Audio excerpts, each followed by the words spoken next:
உங்களுக்குள் இறைத்தன்மை இல்லைன்னு நினைச்சீங்கன்னா தினந்தோறும் எந்திரிச்சு இறைவனை தியானம் பண்ணணும்னு முடிவு பண்ணுவீங்க.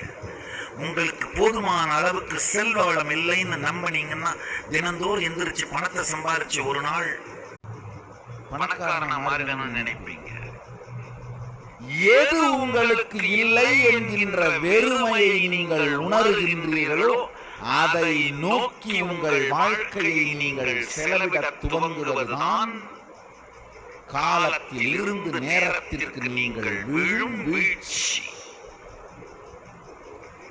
காலத்தில் இருந்து நேரத்தில் விழாமல் வாழ்பவன் சந்நியாசி.